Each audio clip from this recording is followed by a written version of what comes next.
So you've been playing for a little while, and before you went to the range last week, you watched a YouTube video and an Instagram reel and decided to put that into practice right away. You followed the advice exactly, and you hit it way worse than you did even beforehand. Trust me, you are not alone. 3 out of every 4 people quit golf before they even become a real golfer. And the reason has nothing to do with talent. It's because the practice advice that's generally available to the public has nothing to do with you. It's built for somebody who's 10 years ahead of you. And no one really told you that there's another way. In the next couple minutes, I'm going to walk you through the 5 motor learning frameworks that tell a new golfer exactly what they should practice. We'll walk through a study that's directly tested it on golf. And I'll give you the single benchmark that allows you to know when your practice should be progressing. My last video argued that the driving range is rigged. And if you're new to golf, that video is not for you, but this one is. My name's Isaac. I co-built Play Ready Golf, a practice app built for busy golfers based on motor learning research. And if you want to see where your game stacks up against a scratch golfer, 10 handicap or 20 handicap, I built a free stats benchmark PDF. You can download that below. In 1967, 2 psychologists published a framework that completely changed how we think about skill learning and skill acquisition. They found that motor skill learning, whether it's typing or learning the piano or playing golf, gets learned through 3 stages. Stage 1 is the cognitive stage. This is where most beginners live. You're just trying to solve the problem of what to do. It's like when you first learned how to drive a car, you were trying to figure out where the gas was and you needed to be quiet. Your brain is incredibly cognizant of everything that's going on. For golf, that means that you're not necessarily thinking about the external factors like the wind or your lie. You're just worried about where your hands are supposed to go. Stage 2 is the associative stage. Once you have a basic understanding of the motor skill, or in this case, the golf swing, you get to move on to how to make it better and more efficient. You start feeling the difference between a good strike and a bad strike, and this phase kind of lasts forever, and we bounce back and forth between this stage and stage 3, which is the autonomous phase. Physical swing is running on autopilot, and you're more worried about the outcome, the shape, where it's landing, how much spin you're putting on it, even down to being more worried about course management than you are about your swing. So the movement is happening in the background, and at the forefront of your mind is all the external factors. Almost every single piece of practice advice, including my own, I fall guilty to this too, is written for that last stage where you're not really worried about your swing.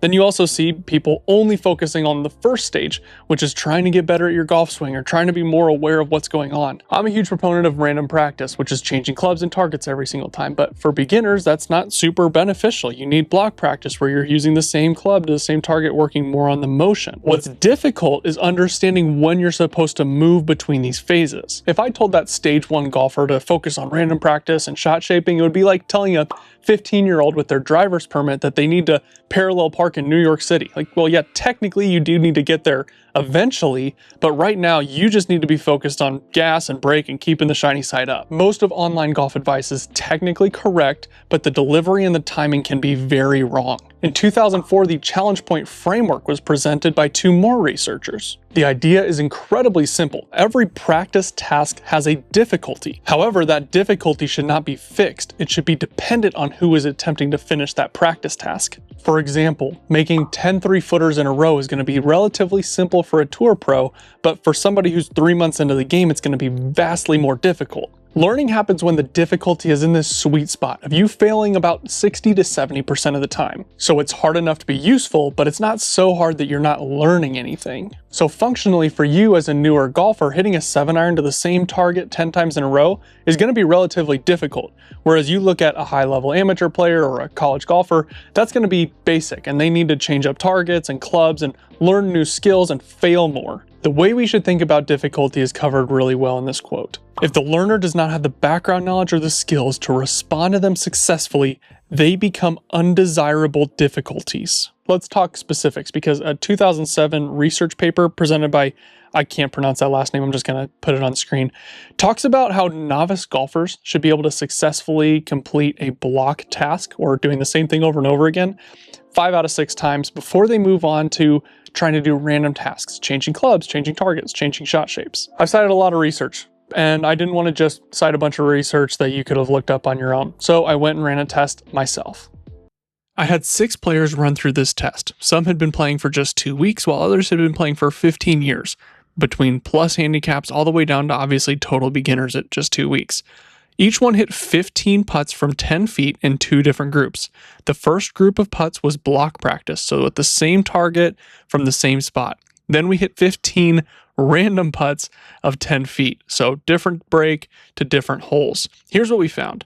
Block practice produced a 34% make rate, whereas random practice produced a 21% make rate. But I want to really hone in on one player, which is the player who'd been playing for just 2 weeks. On block practice with the same putt every single time, he made 3 out of 15.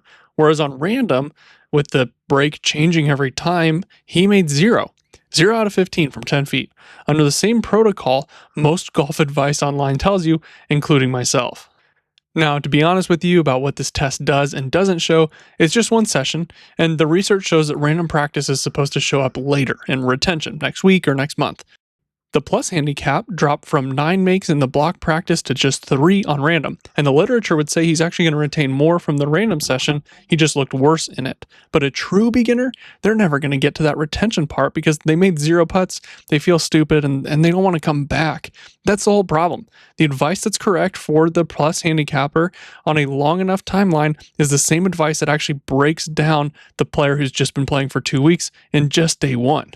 This isn't a scientific study, but it does work in nicely with the scientific studies that have been citing similar outcomes for 25 to 50 years. When a beginner practices with structure, they feel like they're accomplishing something because they are, and they get excited to come back. Whereas if they practice with little to no structure or jumping around between different Instagram reels, it becomes incredibly frustrating and progress gets stalled quickly. And something we don't talk about enough in this optimization space is you really should be optimizing for it to be enjoyable and effective. Because if it's not enjoyable, you're never going to come back. And if it's not effective, you're never going to come back. And what we found in this very small sample size, I'll admit, matches nicely back to that study that I referenced earlier from the guy whose name I cannot pronounce and I'm going to put above my head again. He ran a test with not only novice golfers, but also experienced golfers and ran them both through practices fully blocked and both through practices fully random. For novice golfers, they got much more out of the block practice because they're learning the movement, but the experienced golfers got much more out of the random practice because they're learning how to control the outcome. And this is all based on retention, so their ability to perform this significantly after those practice sessions. So the same practice protocol that may work for a new golfer is not going to work for an experienced golfer, and vice versa. But we see a lot of experienced golfers use this pro practice putting routine and apply it to novice golfers where they're just not there yet. There was even a test done as recently as 2010 where actually combining the two using a progressive system versus just block or just random on new golfers, the progressive group did significantly better with retention. That's why I think it's tough to have this argument online or on Instagram or on TikTok because there's so much nuance to it. That's exactly why I've built out all these free PDFs that you're able to progress through because there's just no way to prescribe one thing or another to anybody because A, I don't know your game that well, but B, ideally you're getting better and your practice should adapt to you getting better. So when you hear me say that I love random practice and that I fully support it and I think everybody should do it, there's a scale to that. If you are a new golfer, the majority, overwhelming majority, should be block practice and then maybe work in a little bit of the random stuff, but that also needs to be a sliding scale. Even for example with me, I'm a plus couple handicap. I was doing a lot of swing block work earlier the other day and the first, 20% of my session was block work and then I worked into random for the rest of the time. But if I've got a new golfer like the guys that I was working with earlier in this video, I may tell them to completely flip that. We're going to spend 80% of our time doing block work and swing work, and then maybe we'll spend the last few minutes doing some more random fun stuff. Right now is when this video stops being kind of a research review and we're going to take a look at real golfer data. The National Golf Foundation tracks every single golfer metric in America. Only 27% of new golfers ever convert into a more committed or ongoing player. Over the last 5 years, over 14 million Americans tried out golf for the first time, and that only increased the player pool by 1.3 million. Less than 10% of the golfers who tried it for the first time in the last 5 years in America actually stuck with it. I don't think it's because they weren't good at it. For some, it might have been the frustration of being a new beginner, but I think for the majority of them, it was not understanding the path to getting better because the path that they see starts 10 steps ahead of them. The ladder's been pulled up so high that they have no clue what their starting point should be because they have to jump up to grab it. More specifically, new women golfers who were cited in the 2025 data said that golf was, quote, low fun 55% of the time. Even the women who stayed cited low fun as part of the problem. Now, fun can be determined by you just having a good time or being around the right people, but I also think a lot of fun in golf is getting better and seeing progress. And we don't have a structure for new golfers to do that, at least not to do it well. I think a lot of this is on content creators or people who are prominent online saying that you're pulling down from the top. Oh, a PGA Tour player or an LPGA Tour player does this. We should do that as well. And I've fallen prone to that as well. So there absolutely needs to be more nuance in the things that we say online. But people quit sports for 3 primary reasons: autonomy, competence, and relatedness. Competence is completely broken off when your practice does not work. You spend all this time and money and energy trying to get better, and it relates to nothing. That's incredibly frustrating for anybody in any discipline. So if your practice is designed for a golfer that you are not yet, you are destined to fail. It's simply good advice applied to the wrong stage, therefore making it bad advice. So if you're newer to the game, here's what you should be doing. There are 3 stages we're gonna move through. Stage 1 is 0 to 6 months or until you can strike it well consistently. And if your question is, well, how do I know what a good strike feels like? We're in stage 1. We're using the same club to the same target, aiming to make solid contact 5 out of 6 times in a row.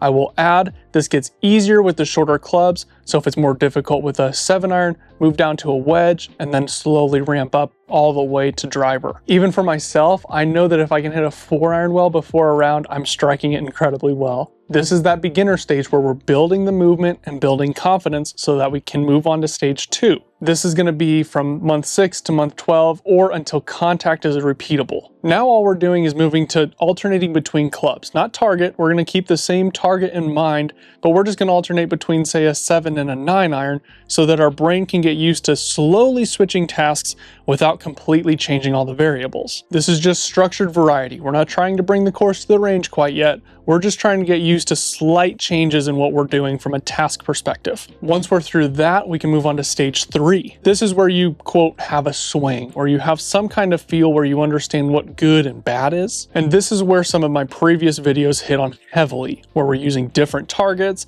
different clubs, and we're doing this throughout the bag. So we're maybe not hitting the same putt 2 times in a row. We're not hitting the same chip 2 times in a row. We're alternating between targets even with driver. So if we can perform these tasks 7 out of 10 times, which is that optimal failure zone, that's when we can kind of start considering moving on or integrating more of that next stage into our practice. That stat that I mentioned at the very beginning, that's that stat, completed reps. If you can complete 7 out of 10 reps in the previous stage, I would add in 20% of your practice be the next stage until you're completing 8 out of 10 or 9 out of 10, and then we can even more so accordion that in. You should be integrating pieces of every single one of these stages into your warm-up or into your practice. We're also not looking for perfect, we're looking for acceptable, because acceptable is a little bit different at every single level. And that's where that stat benchmark that I talked about earlier will come in handy. So for example, if you're hitting it 125 yards, acceptable is going to be within the average of your handicap range that you're shooting for. The other thing, and this is something I can't help you with, is you have to be honest with yourself. It's really easy to do these completion drills and kind of do them 90% of the way there and then call it a day. But if you get that extra 10%, that's where you grow the most. That's the same in anything. That's the same in weightlifting. It's the same in playing piano. You've got to be able to do that last 10% because that's where the most growth is going to come from. So do these drills and complete them or don't complete them. Don't skip past any of these phases. So to baseline, the beginning of this next range session after you're warmed up should be trying to hit 7 out of 10 shots with the same club with solid contact and relatively close to your target. Then everything else builds on top of your success or your failure in attempt of that goal. Block practice has one job, which is building the swing, and random practice also has one job, which is transferring it to the course. Attempting to successfully perform random before block is where most golfers get this wrong and get frustrated and quit. If you're early in this game, do the boring, simple stuff and really enjoy it. Throw some headphones in, listen to your favorite podcast or your favorite music, focus on solid contact, and enjoy just being out there. If you stuck around and finished this video, you're not going to be one of the 73% that drop off every single year. You're going to stick with it. You're going to continue getting better, having more fun, enjoying success on the golf course, and I'm super excited to see where you go.